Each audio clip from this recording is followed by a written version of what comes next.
Alors bonjour les amis, je vous reçois cette semaine avec Kateri, parce qu'elle était déjà ici.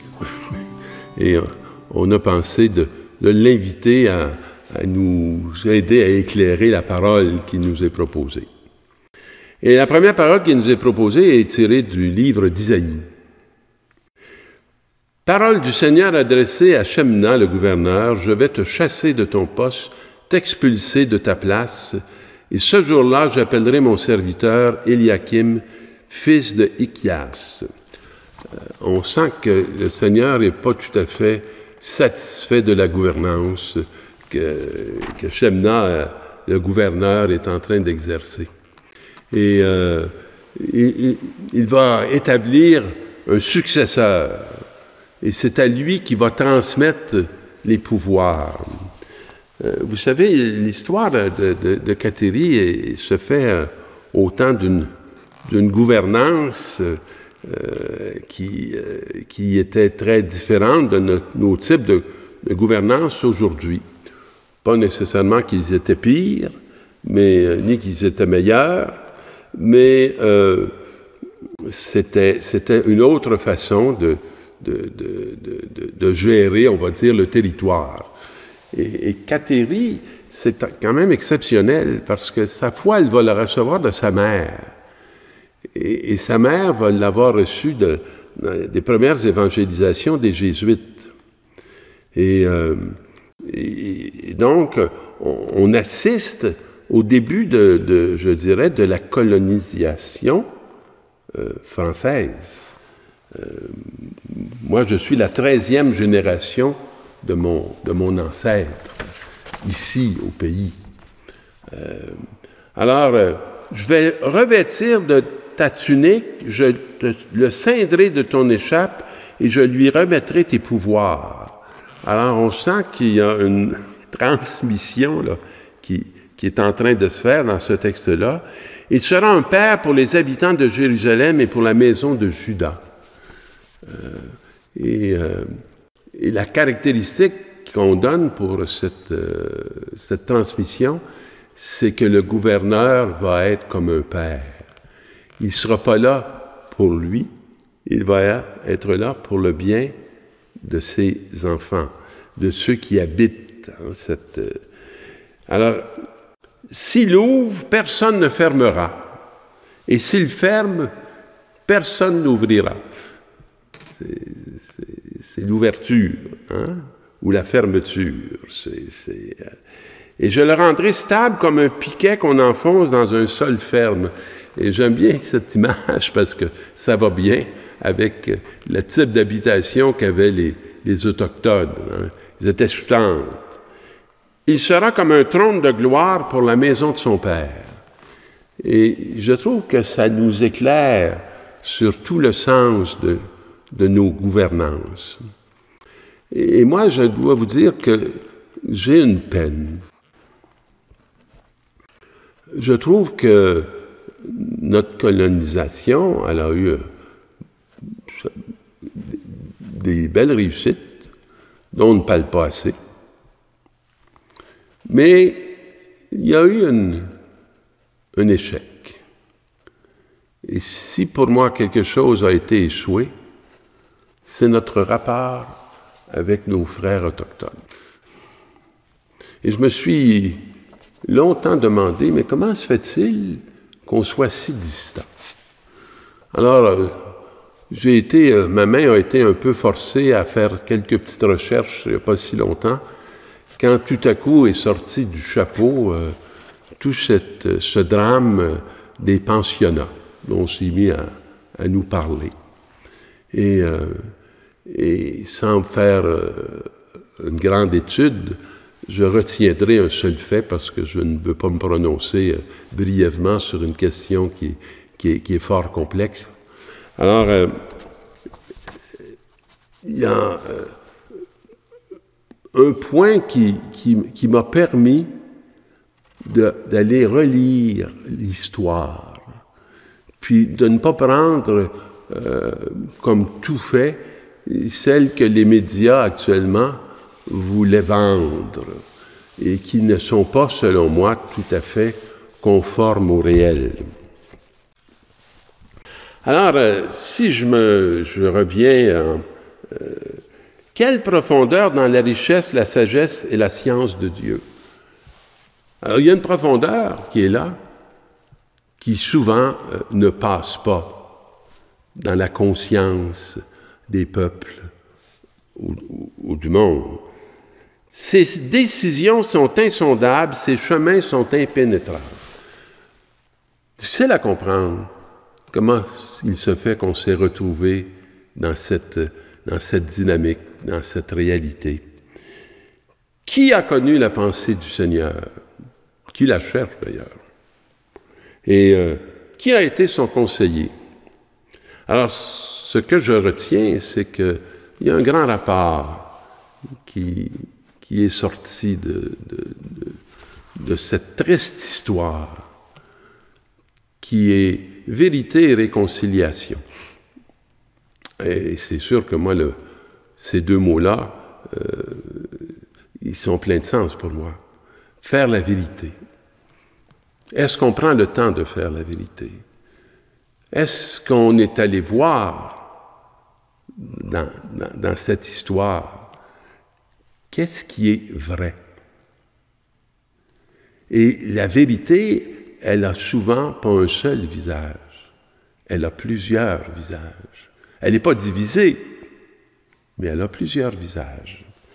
Et qui est en train de nous conseiller? Et on nous conseille dans pourquoi? Dans quelle direction? Quelles sont les intentions du conseiller? Qui lui a donné en premier et mériterait de se recevoir en retour? Intéressant. Moi, j'ai toujours dit que si mes ancêtres ont appris à vivre en ce pays puis ils ne sont pas morts, c'est parce qu'il y a des gens qui connaissaient ce pays et qui leur ont appris. Et c'est nos frères autochtones. Et si je vois poindre une belle espérance de cette recherche qui a fait que même le pape est venu, puis des pardons ont été demandés et ont été accordés. Mais il y a toute une effervescence qui s'est mise à se vivre dans notre monde. Et ce que j'apprécie, c'est les ouvertures de plus en plus grandes où nos frères autochtones nous invitent à aller les découvrir, alors qu'on avait l'impression qu'ils étaient, comme pour nous, inaccessibles. Pas par volonté, pas par désir, mais par les conditions dans lesquelles nous avons fait route commune. Alors, dans l'Évangile, on nous dit que Jésus était venu dans la région de Césarée de Philippe. Et moi, je suis heureux qu'on arrive dans cette région maintenant, où on se dit comment... Puis qu'ils nous disent, venez nous voir. Puis qu'on commence à entendre de leur langue qui sont chantées. Mais cette langue qui a été mise souvent dans des dictionnaires par nos ancêtres, je ne sais pas si on a rappelé suffisamment que les Ursulines, Marie de l'Incarnation, parlaient les langues autochtones. Elle s'était donnée... puis que les Jésuites ont voulu faire des dictionnaires, et probablement que les franciscains aussi, si ma mémoire est bonne, ce qui a permis que cette langue ne se perde pas, parce qu'elle a été mise en écrit. Alors Jésus arrive dans cette région, puis il pose la question à ses disciples, « Le Fils de l'homme, qui est-il d'après ce que disent les hommes? » Ils répondirent, pour les uns, des Jean-Baptiste, pour d'autres, Élie, et pour d'autres encore, Jérémie ou l'un des prophètes. Tant qu'on pose cette question, qui est l'Église actuellement, certains vont nous dire, c'est quelqu'un qui a abusé. D'autres vont dire, non, c'est quelqu'un qui a établi, qui a ouvert les écoles, qui a donné des soins de santé, alors qui a permis vraiment de bâtir ce monde vers lequel tout le monde veut venir habiter. Alors, mais dit, mais pour vous, que dites-vous? Pour vous, qui suis-je? Alors, Pierre prend la parole, « Tu es le Messie, le Fils du Dieu vivant. » Alors, dans le fond, tu es le salut. Tu es la vie. Et à son tour, Jésus déclara, heureux es-tu, Simon, fils de Jonas? Ce n'est pas la chair et le sang qui t'ont révélé cela, mais mon Père qui est dans les cieux. Et il confirme l'intimité de Pierre avec Dieu. J'écoutais des émissions qui étaient intéressantes, où on voyait des Autochtones qui sont aussi croyants, qui ont adhéré à Jésus le Christ, et que moi je percevais que ces hommes étaient vraiment d'authentiques chrétiens. Alors tu es Pierre, et sur cette pierre je bâtirai mon Église. Mais maintenant, nous, c'est sur quoi qu'on va bâtir notre société? Et ces deux mots qu'on a mis dans le rapport, vérité, réconciliation, les écrire, c'est une chose. Les incarner, c'est autre chose.